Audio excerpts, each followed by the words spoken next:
Welcome. The theme that we were exploring was rehabilitating the sensorium. And sensorium is another way of saying all of the senses taken as a whole. And we were talking about the importance of that, the value of that. The key idea here that we just explored yesterday was the value of personal perception.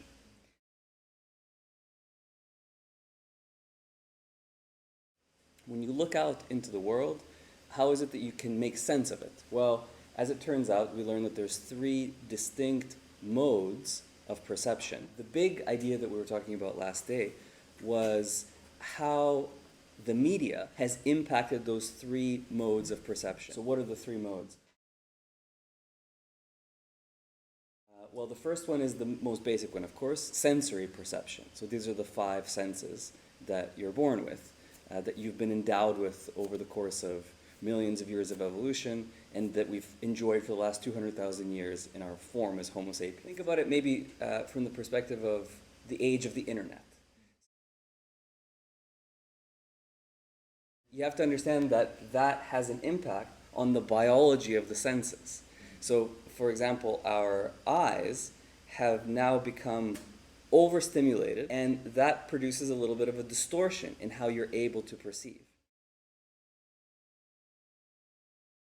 When you are born into a culture, you're also endowed with a set of stereotypes, if you will. So you look at, for example, school or work or relationships or happiness or success from the perspective of what your culture expects of you and the stereotypes that are entrenched in that culture. We also talked about a personal view of things.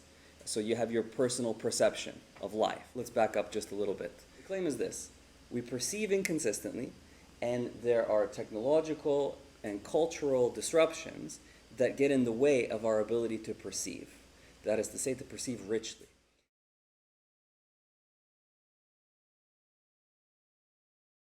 Consider a more abstract idea, which is, how is it that we come to perceive time?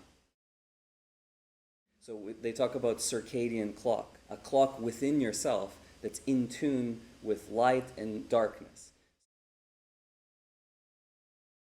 So when you're exposed to light, all of your body starts to sort of become energized. When we're exposed to darkness, the opposite. And time passes differently depending on the app that you're on. Think, for example, like the TikTok app. It's like a warp. It just sucks you in, and you could spend like hours easily just absorbing random information. How do we experience time inconsistently from the perspective of cultural expectation? The home that you're in, the group of friends that you have, the culture that you have absorbed within yourself has conditioned you to think about what represents normal time. In school, for example. So you're supposed to spend a set number of years in school. And once you complete school, then you go on to work. Once you complete work, then you go on to marriage. Once you complete marriage, whatever. It's not necessarily how you should be seeing it, but it's how your culture presents it to you to be seen. So there's a ridiculous amount of pressure that's put on people that they absorb through different kinds of cultural stereotypes. A lot, as it turns out, is riding on your ability to perceive the world richly for yourself. Now comes the conundrum. A lot is riding on your ability to perceive the world for yourself, but there's more and more things that are standing in the way. The claim is that you should develop the faculty of perception to the highest level possible because that's in your self-interest. So how do you do it? Start with the idea that perception requires the development of a particular set of skills. They're skills of interpretation. Let me give you a direct example. So if you're having this class through a digital platform, like through Zoom, that's a different experience, perceptually, than having the class in the physical classroom. What's the difference? What's missing is the context. So the content is there, but the context is missing. And that seems like maybe not a big deal to us because we live in the visual age. But context matters in order to improve the interpretive skills associated with perception, which again, we need to develop if we want to be able to think for ourselves, act for ourselves, in spite of deficiencies in the senses, in spite of different kinds of cultural stereotypes, etc. There's a whole bunch of things standing in the way of your ability not only to absorb the content, but also to situate it inside of a context.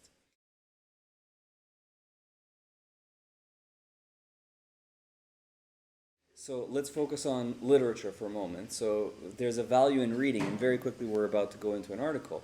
So if you read not headlines, not tweets, not little Instagram descriptions, but if you look at, for example, a novel, or engaging the faculty of imagination, which basically is the engine of interpretation. If you've engaged those faculties consistently, you now are equipping yourself to be able to perceive richly. Without that, it's much more difficult for you to be able to interpret what you see, to see the depth of what's actually in front of your face. What seems like an ordinary scene to one person looks extraordinary to the other. What's the difference? Well, the difference is the faculty of perception and how well it's been developed or not.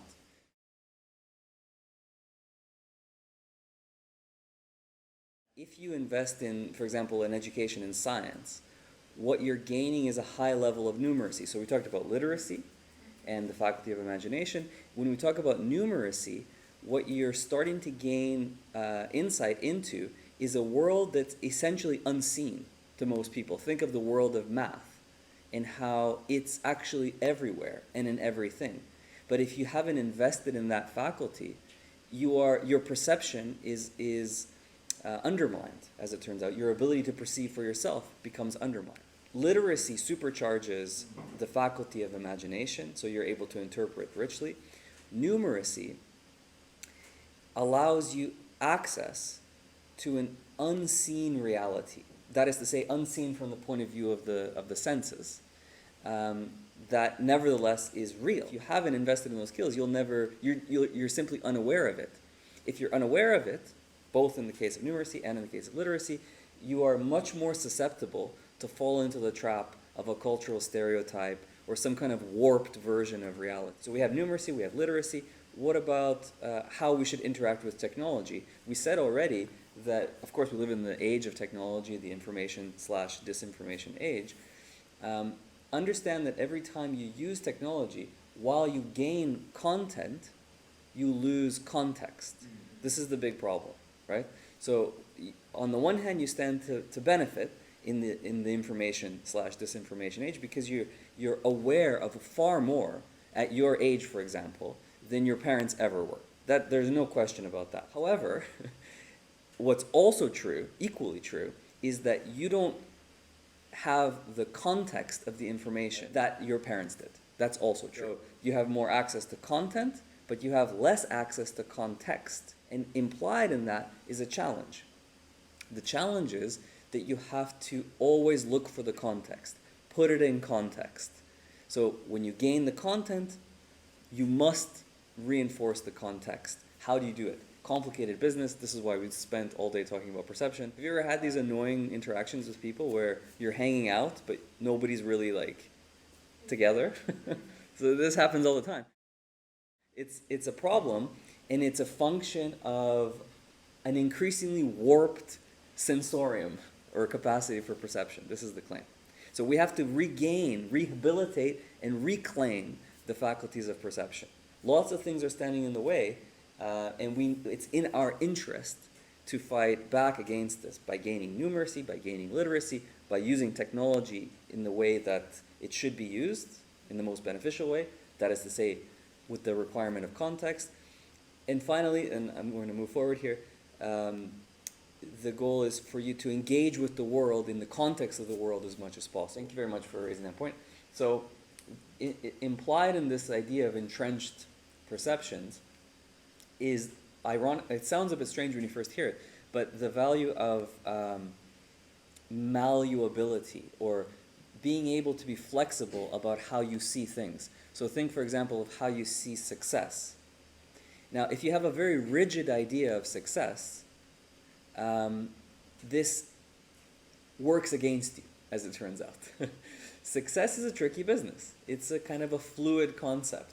And a person with a vibrant, rich perceptual faculty can claim success in a much more authentic way than someone else.